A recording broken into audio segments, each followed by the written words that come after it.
Late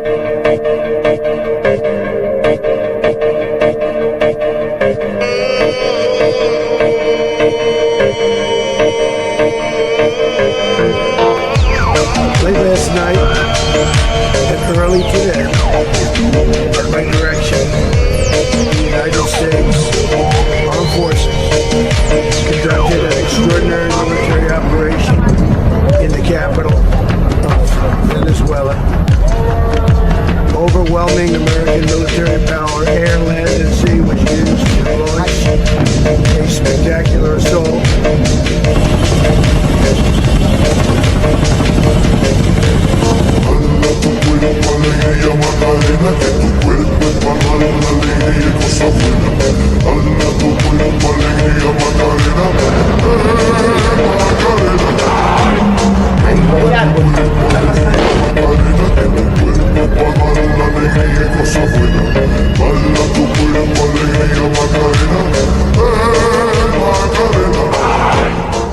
From the President of the United States.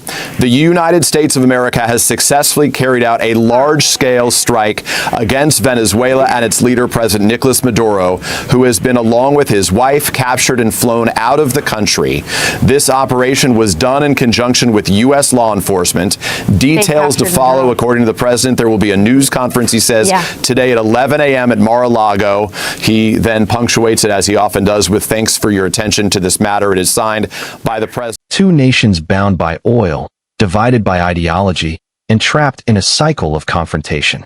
The question remains, will the future bring reconciliation or more rivalry? For decades, the United States and Venezuela have shared a relationship defined by oil, ideology, and power. This relationship has often been marked by tension, with accusations of blackmailing Venezuelan leaders by global superpowers that are advanced in various fields.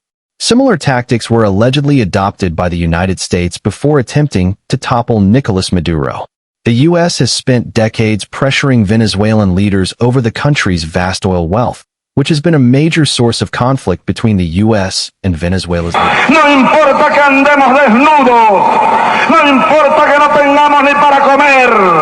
Aquí se trata de salvar la revolución. Oil was the bridge that tied them together, but it was also the spark that would ignite future tensions. The United States has a long history of investment in Venezuela. Venezuela is a republic of around 30 million people located on the northern coast of South America, roughly twice the size of California. In the early 20th century, Venezuela was considered the wealthiest country in South America due to its vast oil resources. It became one of the world's largest oil exporters, with the United States as its biggest customer. American companies controlled much of Venezuela's oil industry, fueling prosperity and dependency for both nations. Chavez's revolution from prison cell to presidential palace. Relations between the United States and Venezuela began to deteriorate in the 1980s when former revolutionary leader Hugo Chávez formed the Socialist Revolutionary Bolivarian Movement, 200 within the Venezuelan military. Chavez delivered rousing speeches criticizing then-President Carlos Andrés Pérez, which gained significant attention. By 1989, Chavez's recruitment efforts had dramatically increased as he planned to overthrow the Venezuelan government.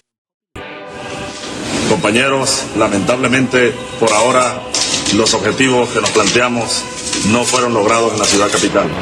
Y nosotros le pedimos al pueblo venezolano que nos acompañe todo como un solo hombre en la búsqueda de la transformación estructural que este pueblo requiere. Compatriotas, no tenemos otro recurso sino luchar a brazo partido para abrir el camino que estos niños que andan por allí, mucho más jóvenes que nosotros, deben transitar para tener una patria libre. Nosotros hoy, lamentablemente, tenemos que decirlo. No tenemos patria libre. La patria la violaron, la patria la mancillaron, la patria la acabaron, tanto corrupto y tanto traidor. Yo voy a ir a Miraflores para convocar el poder constituyente del pueblo venezolano y para comenzar la transformación integral del modelo político. Was, in reality, the baptism of political fire for the young officer. who behind bars did not abandon the rabble-rousing speeches that always characterized his public life. Este movimiento va a derribar las estructuras carcomidas y podridas de este sistema que nos ha llevado, que tiene, bueno, el récord histórico y permanecerá ese récord durante siglos y siglos de haber llevado a un país con grandes recursos humanos y grandes recursos naturales a esta situación catastrófica. Finally, in 1999, Hugo Chávez rose to power as Venezuela's president. He vowed to break free from what he described as imperialist control. Chavez nationalized the oil industry and redirected its profits towards social programs aimed at alleviating poverty and improving the lives of Venezuela's poor population. In 2002, Venezuela faced a dramatic coup attempt when military leaders briefly ousted President Hugo Chávez from power. For 47 hours, Union leader Pedro Carmona served as interim president, announcing new elections. However, his decision to dissolve the National Assembly and Supreme Court triggered widespread opposition and unrest. Lacking popular and military support, the coup quickly collapsed. Loyal Chavistas surrounded the presidential palace, forcing Carmona to resign. Within 2 days, Chavez returned to power, strengthening his position and deepening Venezuela's political divisions. The U.S. quickly recognized the interim government. But within 48 hours, loyalists restored him to power. Washington denied involvement, but many Venezuelans believed the coup had U.S. fingerprints all over it. The trust was shattered.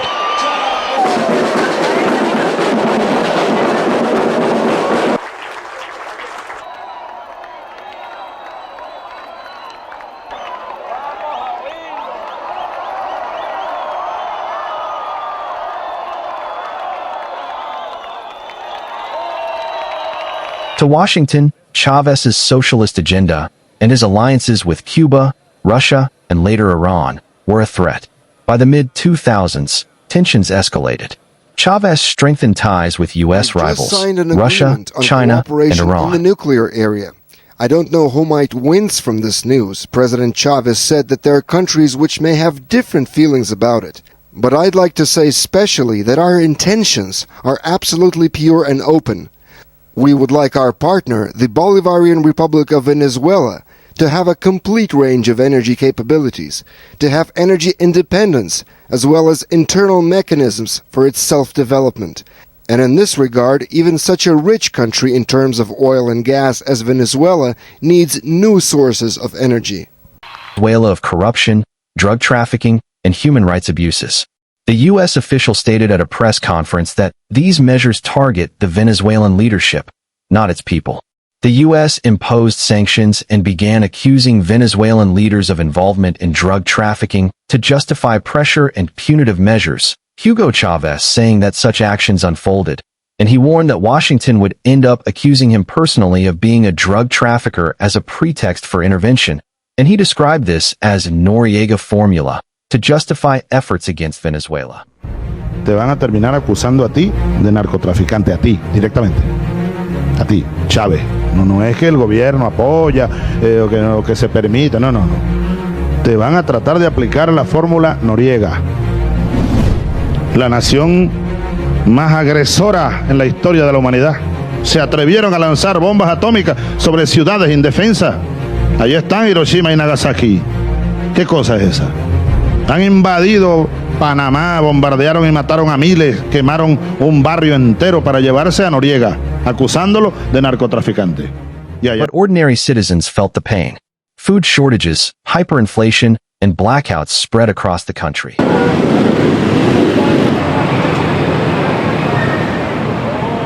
Yo haciendo la cola porque nos toca el CLA. Como podemos ver, hoy no tenemos nada, no ha llegado nada, 2 harinitas. Para un mes, porque compramos cada un mes y medio. No tenemos pañales, no tenemos nada. No hay comida en Venezuela, no hay nada. La bebé la tengo ahí sin pañales, tengo que poner trapo. ¿Cómo hacemos?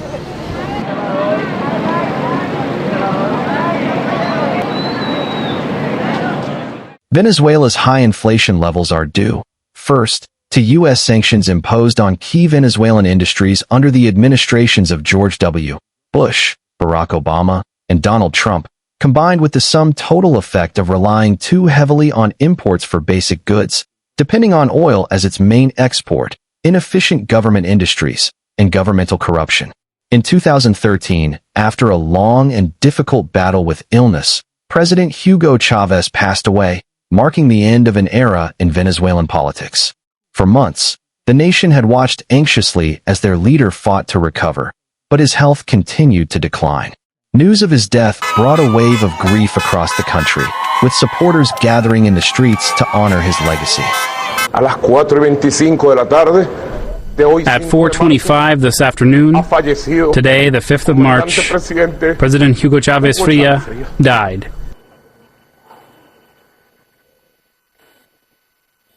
Luego de batallar duramente after a struggle with an illness, durante for almost 2 years, con el amor del pueblo, con las bendiciones de los pueblos, with the love of the people, con la lealtad más absoluta, with the blessing of the people, and with complete loyalty from companions in arms, and with the love of his family. Morales Aima, presidente del Estado Plurinacional de Bolivia. Señor Daniel Ortega, presidente de la República de Nicaragua. Señor Roosevelt Skerrit, primer ministro de la Mancomunidad de Dominica.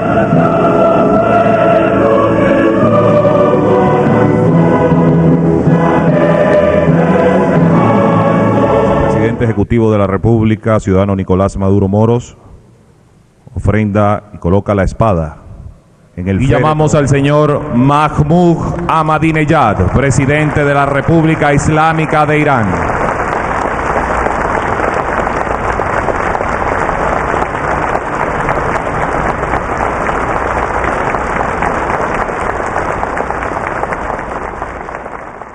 Chavez, who had led Venezuela for over a decade, left behind a deeply polarized nation, one divided between admiration for his social programs and criticism of his authoritarian tendencies.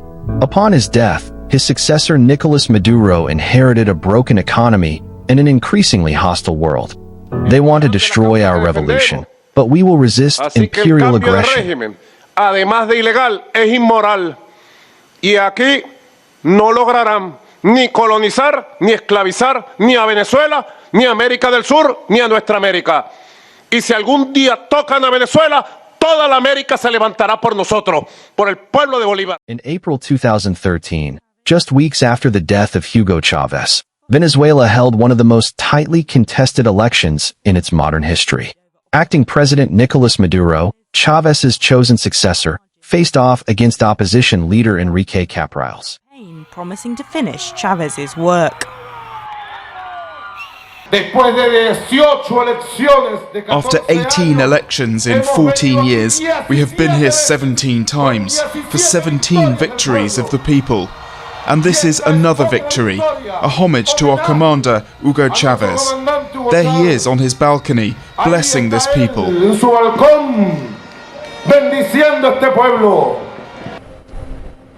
Loyalty to the former president obviously wasn't enough to push Maduro into power easily. Some Chavez loyalists had their doubts about the still relatively unknown candidate. He attracted criticism and mockery, even from his own side, for his attempts to idolize Chavez since he died, even saying the late leader had appeared to him in the form of a little bird. The National Electoral Council announced that Maduro had narrowly won the presidency with a margin of just 1.6 percentage points. Supporters celebrated the continuation of the Bolivarian Revolution, while the opposition alleged irregularities and demanded a full recount, claiming the vote might have been manipulated. Pero las instituciones tienen que funcionar. Que Nicolás Maduro debe ser presidente de la República hasta el 2019, eso debe respetarse. La democracia es el poder de las mayorías. Llamamos al respeto a los resultados. Que quieren hacer una auditoría. Bienvenida a la auditoría. He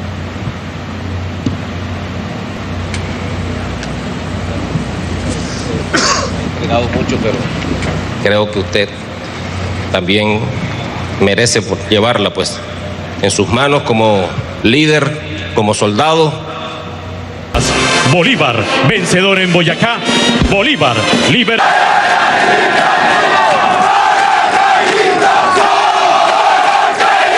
Caribes por Venezuela es una unidad de fuerzas especiales de equipamiento con alta movilidad que facilita la operatividad en zonas inhóspitas.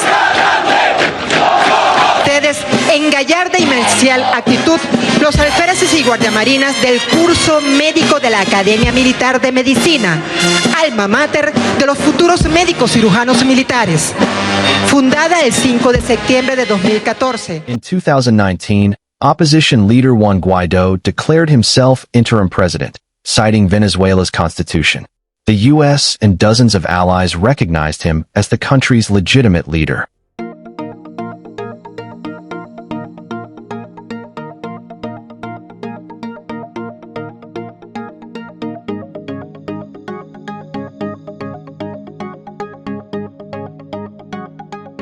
Vamos. Si es que las tiene puestas, pues. It became a battle between two extremes, authoritarian power in Caracas and punitive policies from Washington. During his first presidential tenure, President Donald Trump stated that the use of military force in Venezuela remained on the table as tensions continued to rise. But we talked about Venezuela also. We're considering for Venezuela, what options are on the table right now to deal with this mess? We have many options for Venezuela.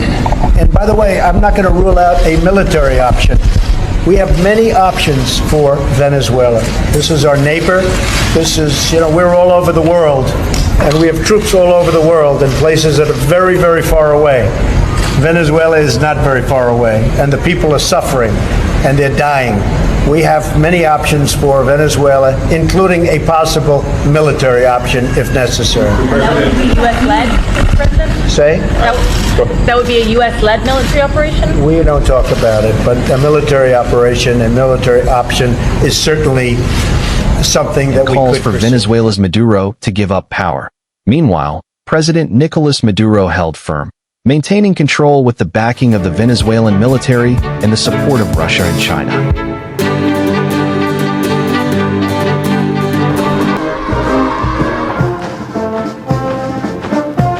两国元首回到检阅台，观看仪仗队分列式。 The nation stood divided, one government wielding power, the other holding international recognition as the struggle for legitimacy deepened. Amid mounting global pressure and ongoing political standoffs, Venezuela remained a country torn between competing visions of its future. The people of Venezuela are standing for freedom and democracy, and the United States of America is standing right by their side. A new day is coming in Latin America. It's coming. Before a packed crowd at FIU, President Donald Trump told the Venezuelan American community he stands with the people of Venezuela. In Venezuela and across the Western Hemisphere, socialism is dying and liberty, prosperity, and democracy are being reborn.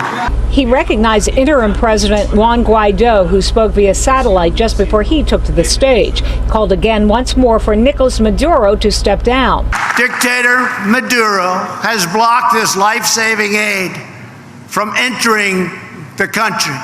He would rather see his people starve than give them aid, than help them.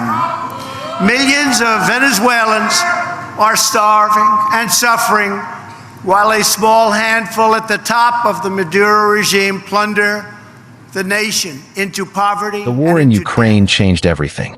The U.S. needed oil and Venezuela, under sanctions, had plenty. Some sanctions were eased, allowing limited Venezuelan oil exports to resume in line with U.S. interests. However, this engagement was driven by necessity rather than trust. Despite tactical cooperation, deep mistrust persisted, and the long-standing hostility between the two nations remained largely unchanged. Party candidates from running in elections next year. Wednesday marks the most extensive rollback of Trump-era restrictions on Venezuela, which were imposed after President Nicolas Maduro's 2018 re-election, which the U.S. and other Western governments rejected as a sham. As part of the rollback, the U.S. Treasury Department authorized Venezuela, an OPEC member, to produce and export oil to its chosen markets for the next 6 months without limitation. The U.S. has been seeking ways to boost global flows of oil to alleviate high prices caused by sanctions on Russia and OPEC Plus decisions to reduce output. The sanctions relief comes a day after Maduro's government and the opposition on Tuesday reached an agreement for an internationally monitored vote to be held in the second half of next year. Venezuela ruling party official Jorge Rodriguez, who led the government's negotiating team at talks with the opposition, said that the sanctions relief affected all oil activities and that, quote, the possibility of any person or company coming to Venezuela to invest is totally open. U.S. Secretary of State Antony Blinken welcomed Maduro's concessions, but said Washington has given him until the end of November to begin lifting bans on opposition presidential candidates and to start releasing political prisoners and, quote, wrongfully detained Americans. A senior State Department official who spoke to Reuters on condition of anonymity threatened reversal of the sanction relief unless Maduro acts accordingly.